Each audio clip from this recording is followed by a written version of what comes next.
ഇന്നത്തെ recipe Kannur style കൂട്ടുകറിയാണ്. അതിന് കടല ഞാൻ തലേദിവസം തന്നെ കുതിർത്ത് വെച്ചിട്ടുണ്ട്.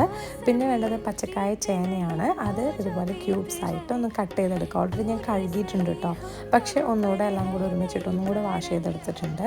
ഇനി നമുക്കിത് കുക്കറിലേക്ക് ഇട്ട് കൊടുക്കാം. ഇതിലേക്ക് മഞ്ഞൾപ്പൊടി, മുളക് പൊടി, പിന്നെ വേവാൻ ആവശ്യമായ വെള്ളവും കൂടെ ഒഴിച്ചു കൊടുക്കാം. എന്നിട്ട് കുക്കർ അടച്ച് വെച്ചൊന്ന് വേവിക്കാം. ഇപ്പോൾ വെന്തിട്ടുണ്ട്. ഇനി ഇതൊന്ന് മിക്സ് ചെയ്തെടുക്കുക. ഇനി ഇതിൻ്റെ അരപ്പ് റെഡിയാക്കണം. അതിന് തേങ്ങ എടുക്കുക, അതിലേക്ക് ചെറിയ ജീരകം ഇട്ട് കൊടുക്കുക, ഒന്ന് ഒതുക്കിയെടുക്കുക. മൊത്തം ഇതിനൊരു തേങ്ങ വേണം കേട്ടോ. അതിലൊരു 1/4 ഭാഗം തേങ്ങയാണ് ഇപ്പോൾ ഒതുക്കിയെടുത്തത്. ഇനി ഉപ്പിടുക, കറിവേപ്പിലയുടെ ഒന്ന് മിക്സ് ചെയ്യുക. ഇനി ചെറിയ തീയിൽ അടച്ചു വെച്ച് ഒന്നുകൂടെ വേവിച്ചെടുക്കുക. തേങ്ങ ഒന്ന് വേവാനാണ്. ഇപ്പോൾ ഒക്കെ റെഡി ആയിട്ടുണ്ട്. നമുക്കിതിന് വറവ് റെഡിയാക്കണം. അതിന് വെളിച്ചെണ്ണയിലേക്ക് കടുക്, കറിവേപ്പില, ഉണക്കമുളക് പൊട്ടിച്ചു.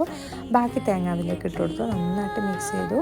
ഇത് നന്നായിട്ട് വറവായി വരുമ്പോൾ കുരുമുളക് പൊടി ഇടുക, ഒന്ന് ഇളക്കി കൊടുക്കുക. നമ്മൾ കൂട്ടുകറിയിലേക്ക് ഇട്ട് കൊടുക്കുക. നന്നായിട്ട് മിക്സ് ചെയ്യുക. അപ്പോൾ അടിപൊളിയല്ലേ? അപ്പോൾ ട്രൈ ചെയ്ത് നോക്കണേ. Thank you.